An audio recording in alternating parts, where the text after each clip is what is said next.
Hello दोस्तों, सबको मेरा नमस्कार और श्रावण मास की ढेर सारी शुभकामनाएं। अभी हम स्टार्ट करते हैं अध्याय। श्री शिव पुराण रुद्र संहिता चतुर्थ खंड, छठवां अध्याय। कार्तिकेय का अद्भुत चरित्र।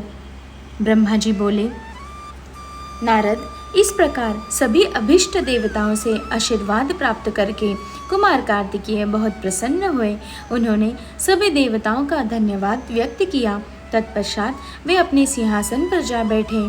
तभी वहाँ एक ब्राह्मण दौड़ता हुआ आया। उस ब्राह्मण ने आकर कार्तिकेय को प्रणाम किया और उनके चरण पकड़ लिए और बोला, हे स्वामी, मैं आपकी शरण में आया हूँ, मुझ पर कृपा करके मेरे कष्टों को दूर करें। तब कार्तिकेय ने उस ब्राह्मण को उठाया और आदरपूर्वक अपने पास बैठाकर उसके दुखी होने का कारण पूछा। तब वह ब्राह्मण बोला, हे भगवान, मैं अश्वमेध यज्ञ कर रहा हूँ, परंतु आज मेरा घोड़ा अपने बंधनों को तोड़कर कहीं चला गया है। हे प्रभु, मुझ पर कृपा करें और मेरे घोड़े को यथाशीघ्र ढूंढ दे, अन्यथा मेरा यज्ञ भंग हो जाएगा।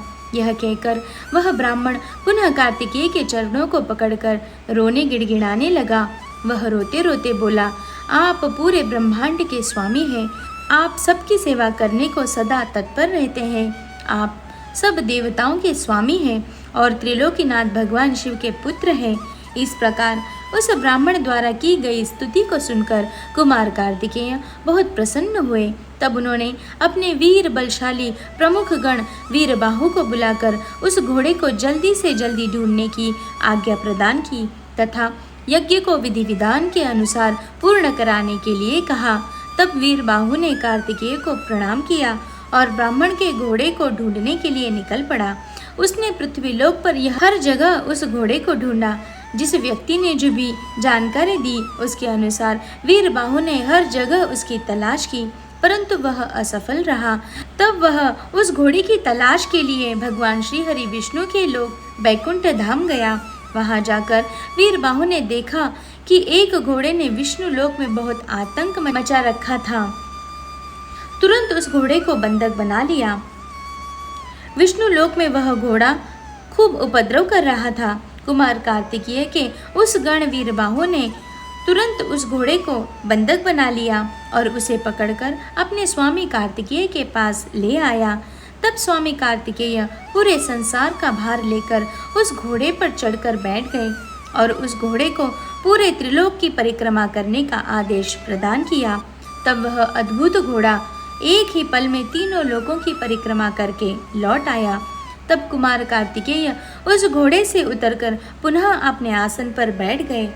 तब वह ब्राह्मण हाथ जोड़कर कार्तिकेय का धन्यवाद करने लगा और उसने बोला कि हे प्रभु, आप यह घोड़ा मुझे सौंप दीजिए ताकि मैं अपना यज्ञ पूर्ण कर सकूं।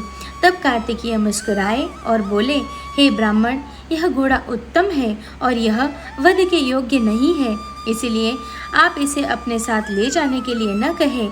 मैं आपके यज्ञ को पूर्ण होने का वरदान देता हूँ। मेरे आशीर्वाद से आपका यह यज्ञ अवश्य सफल होगा। श्री शिव पुराण रुद्र संहिता चतुर्थ खंड, सातवां अध्याय। भगवान शिव द्वारा कार्तिकेय को सौंपना। ब्रह्मा जी बोले, हे नारद, अपने पुत्र कार्तिकेय का अद्भुत पराक्रम देखकर भगवान शिव और देवी पार्वती बहुत प्रसन्न हुए।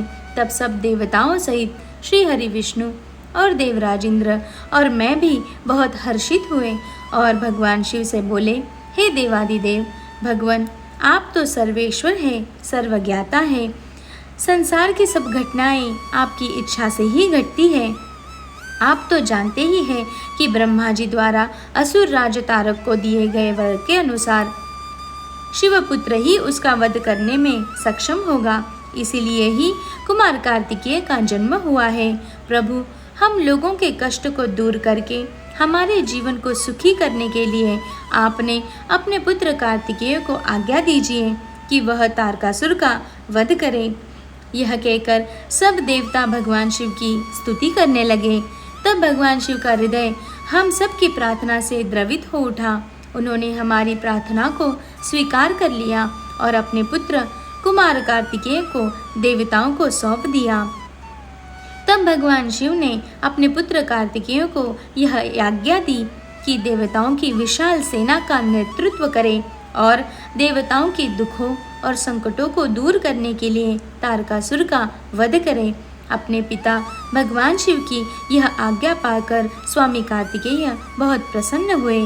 तब उन्होंने हाथ जोड़कर अपनी माता पार्वती और पिता महादेव जी को प्रणाम किया और कहा कि हे माता, हे पिता, आप मुझे विजयी होने का आशीर्वाद प्रदान करें। यह सुनकर भगवान शिव मुस्कुराए और बोले, कुमार, निश्चय ही तुम अपने इस प्रथम युद्ध में अपने घोर शत्रु तारकासुर का वध करके विजयी होगे। हमारा आशीर्वाद सदैव तुम्हारे साथ है। इधर देवी पार्वती के हृदय में अपने प्रिय पुत्र के युद्ध में जाने की बात सुनकर ही पीड़ा होने लगी। वात्सल्य के कारण उनकी आंखों में आंसू आ गए थे। वे बहुत दुखी हुई और कहने लगी, हे नाथ, हे देवादिदेव, मेरा पुत्र कार्तिकेय अभी बहुत छोटा है और वह तारकासुर महाबलशाली और शक्तिशाली है। उस दुष्ट ने अपनी दुष्टता से सभी देवताओं को भी परास्त कर दिया है। जब इतनी शक्तियों के स्वामी देवता उसका कुछ नहीं बिगाड़ सके तो मेरा यह नन्हा सा पुत्र भला कैसे उसको हरा सकता है। मेरा दिल मुझे कार्तिकेय को युद्ध में भेजने की आज्ञा नहीं देता है। मैं अपने पुत्र को अपने साथ रखना चाहती हूँ। यह वचन सुनकर सभी देवताओं सहित भगवान शिव भी चिंतित हो गए। तब महादेव जी देवी पार्वती को समझाते हुए बोले, हे देवी, हे शिवा, आप सामान्य स्त्रियों की तरह क्यों व्यवहार कर रही है? यह मेरा और आपका पुत्र होने के कारण महाशक्तिशाली और वीर योद्धा है। देवताओं ने इसे अपनी अभिष्ट शक्तियाँ प्रदान की है। कार्तिकेय की जीत निश्चित है। कार्तिकेय का उत्पन्न होना तारकासुर के वध का प्रतीक है। आप व्यर्थ में ही चिंतित न हो और अपने पुत्र को खुशी खुशी तारक के वध के लिए भेजें। भगवान शिव के ऐसे वचन सुनकर देवी पार्वती को संतोष हुआ। उन्होंने कार्तिकेय को युद्ध में जाने की आज्ञा दे दी। तब सब देवताओं का भय दूर हुआ और उनमें प्रसन्नता की लहर दौड़ आई। श्री शिव पुराण रुद्र संहिता चतुर्थ खंड 8वां अध्याय। युद्ध का आरंभ। ब्रह्मा जी बोले, नारद, जब देवी पार्वती और भगवान शिव ने कुमार कार्तिकेय को युद्ध का नेतृत्व करने की आज्ञा प्रदान की तो सभी देवता बहुत प्रसन्न हुए और एकत्र होकर उस पर्वत की ओर चल दिए। सिंहनाद करते हुए वे आगे बढ़ने लगे। उस समय कार्तिकेय सेना का नेतृत्व करते हुए सबसे आगे चल रहे थे। सब देवता मन ही मन सोच रहे थे कि अब उन्हें तारकासुर नाम की मुसीबत से छुटकारा मिल जाएगा। जब तारकासुर को इस बात का पता चला कि देवताओं ने युद्ध की तैयारी पूरी कर ली है तो तारकासुर ने भी तुरंत युद्ध की घोषणा कर दी। अपनी विशाल चतुरंगिणी सेना को लेकर तारक भी सिंहनाद करता हुआ देवताओं की ओर बढ़ने लगा। राक्षसों की सेना देखकर एक पल के लिए देवता घबरा गए। उसी समय आकाशवाणी हुई, हे देवगणों, तुम लोग भगवान शिव के पुत्र कार्तिकेय के नेतृत्व में युद्ध करने जा रहे हो, इसीलिए तुम जरूर जीतोगे। तारकासुर कार्तिकेय के हाथों अवश्य मारा जाएगा। उस आकाशवाणी को सुनकर सभी देवताओं का उत्साह बढ़ गया और उनका डर दूर हो गया।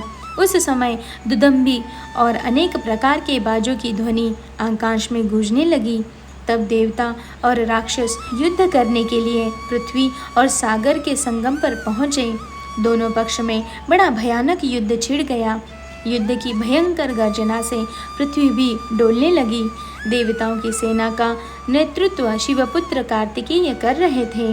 उनके पीछे पीछे देवराज इंद्र सहित देवताओं की विशाल सेना थी। कार्तिकेय उस समय इंद्रदेव के ऐरावत हाथी पर विराजमान थे। तब उन्होंने उस हाथी को छोड़ दिया और रत्नों से जड़े सुंदर यान पर बैठ गए। उस सुंदर विमान पर प्रचेता ने सुंदर छत्र रखा। उस सुंदर विमान में बैठकर कार्तिकेय बहुत निराले और शोभा संपन्न लग रहे थे। उसी समय देवताओं और असुरों में भयानक युद्ध प्रारंभ हुआ। पृथ्वी कांपने लगी और पल भर में खंड मुंड में बदलने लगी। हजारों सैनिक जो पराक्रम से लड़ रहे थे कट कट कर और घायल होकर धरती पर गिरने लगे। चारों तरफ खून की नदियाँ बहने लगी थी। ऐसा भयानक दृश्य देखकर बहुत से भूत प्रेत और गीदड़ गीदड़ी उस मांस को खाने और खून पीने के लिए वहां आ गए। तभी महाबली तारकासुर ने विशाल सेना सहित देवताओं पर आक्रमण किया। देवराज इंद्र सहित अनेक देवताओं ने उसे रोकने का बहुत प्रयत्न किया, परंतु असफल रहे और तारकासुर भयानक गर्जना करता हुआ आगे बढ़ता गया। चारों ओर भयानक शोर मचा हुआ था। आक्रमण करते समय सैनिक बड़े जोर जोर से अपने मुंह से आवाज निकालते हुए आगे बढ़ रहे थे। देवताओं और राक्षसों का युद्ध बड़ा विभत्स रूप ले चुका था। वहां भारी कोलाहल मचा हुआ था। तत्पश्चात देवताओं और असुर राज तारक के राक्षसगण आपस में द्वंद्व युद्ध करने लगे थे। एक दूसरे को मारकर वे अपने को बहुत बलशाली समझ रहे थे। वे पूरे बल के साथ एक दूसरे पर प्रहार कर रहे थे। कोई किसी के हाथ तोड़ देता तो कोई पैर। दोनों सेनाएं अपने को पराक्रमी समझ रही थी। श्री शिव पुराण रुद्र संहिता चतुर्थ खंड 9वां अध्याय। तारकासुर की वीरता। ब्रह्मा जी बोले, नारद, इस प्रकार देवताओं और दानवों में बड़ा विनाशकारी युद्ध होने लगा। तारकासुर ने अपनी विशेष शक्ति चलाकर इंद्रदेव को घायल कर दिया। इसी प्रकार दानवों की सेना के वीर और बलवान राक्षसों ने देवताओं की सेना को बहुत नुकसान पहुंचाया। उन्होंने कई लोकपालों को युद्ध में हरा दिया और देवगणों को मार मार कर भागने लगे। असुर सैनिकों को देवताओं पर हावी होते देख असुर खुशी में झूम उठे और भयंकर गर्जना करने लगे।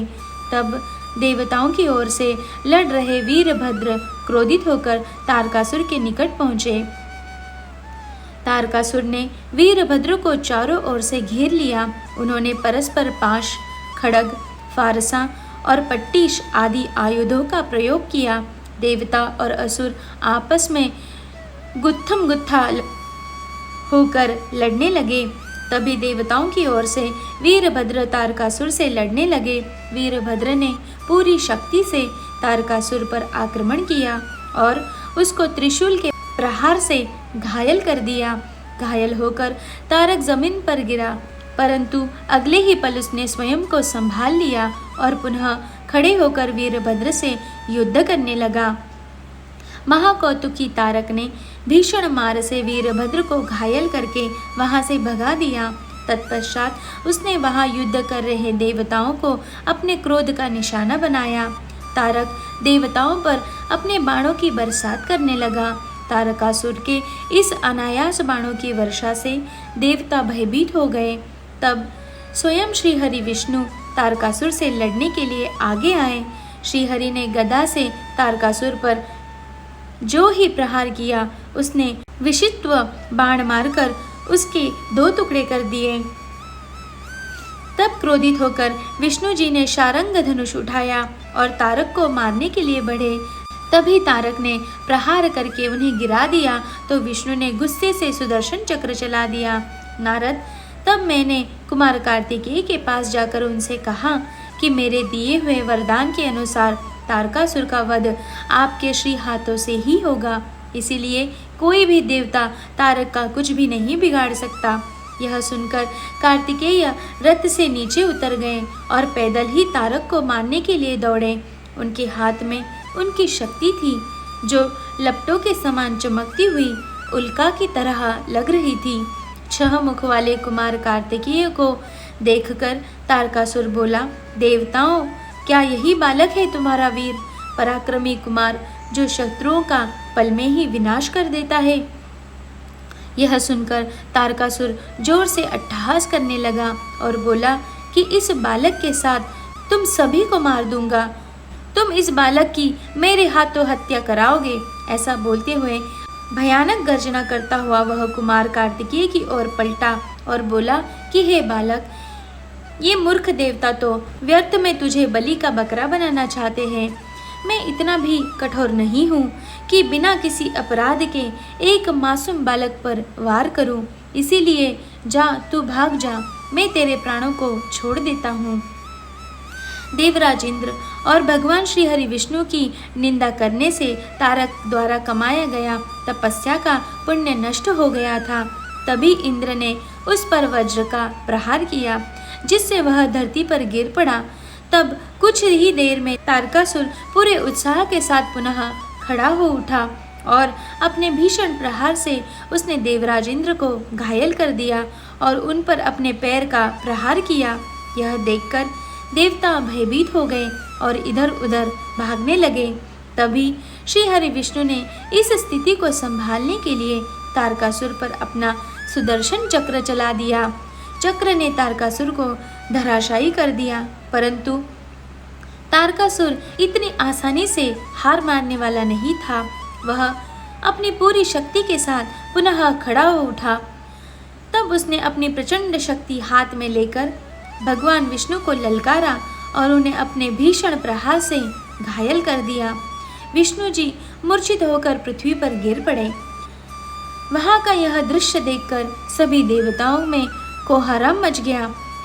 सब अपने प्राणों की रक्षा करने के लिए इधर उधर भागने लगे। सारी सेना तितर बितर होने लगी। यह देख वीरभद्र ने तारकासुर पर आक्रमण किया। उसने त्रिशूल उठाया और तारकासुर पर वार किया, जिससे तारकासुर भूमि पर गिर पड़ा। परंतु उसी क्षण उठकर उसने वीरभद्र को अपनी शक्ति से घायल करके मूर्छित कर दिया और जोर जोर से हंसने लगा। श्री शिव पुराण रुद्र संहिता चतुर्थ खंड 10वां अध्याय तारकासुर वध।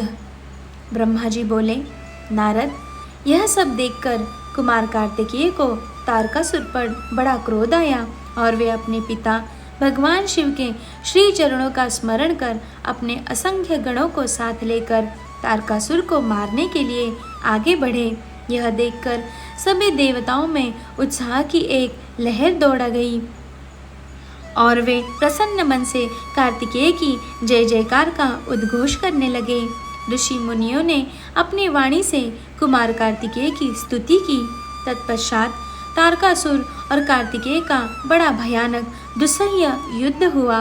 दोनों परमवीर और बलशाली एक दूसरे पर भीषण प्रहार करने लगे। दोनों अनेक प्रकार के दांव पेचों का प्रयोग कर रहे थे। कार्तिकेय और तारकासुर के बीच मंत्रों से भी युद्ध हो रहा था। दोनों अपनी पूरी शक्ति और सामर्थ्य का प्रयोग एक दूसरे को मारने के लिए कर रहे थे। इस भयानक युद्ध में दोनों ही घायल हो रहे थे। युद्ध भयानक रूप लेता जा रहा था। उस भीषण युद्ध को सब देवता गंधर्व बैठकर देखने लगे। वह अद्भुत युद्ध अनायास ही सबके आकर्षण का केंद्र बन गया। हवा चलना भूल गई, सूर्य की किरणें ठहर गई। यहाँ तक कि सभी पर्वत इस युद्ध को देखकर अत्यंत भयभीत हो उठे। वे शिव पार्वती के इस पुत्र की रक्षा करने के लिए तुरंत उधर आ गए। यह देखकर कार्तिकेय बोले, हे पर्वतों, आप कोई चिंता न करें। आज इस महापापी को मैं सबके सामने मौत के घात उतार कर भय से मुक्ति दिलाऊंगा। जब कार्तिकेय पर्वतों से बात करने में निमग्न थे, उसी समय तारक ने अपनी शक्ति हाथ में लेकर उन पर धावा बोल दिया। उस शक्ति के प्रहार के आघात से शिवपुत्र कार्तिकेय भूमि पर गिर पड़े, परंतु अगले ही क्षण वे अपनी पूरी शक्ति के साथ पुनः उठ खड़े हुए और लड़ने के लिए तैयार हो गए। कार्तिकेय ने अपने मन में अपने माता पिता पार्वती जी व भगवान शिव को प्रणाम करके उनका आशीर्वाद लिया और अपनी प्रबल शक्ति से तारकासुर की छाती पर आघात किया। उसकी चोट से तारकासुर का शरीर विदीर्ण होकर पृथ्वी पर गिर पड़ा। सबके देखते ही देखते वह महाबली असुर पल भर में ही ढेर हो गया। महाबली तारकासुर के मारे जाते ही चारों ओर कार्तिकेय की जय जयकार गूंज उठी। तारकासुर के वध से सभी देवता बहुत प्रसन्न थे। तब अपने महाराज तारकासुर को मरा जानकर असुरों की विशाल सेना में भयानक कोलाहल मच गया। अपने प्राणों की रक्षा करने के लिए सभी असुर इधर उधर भाग रहे थे।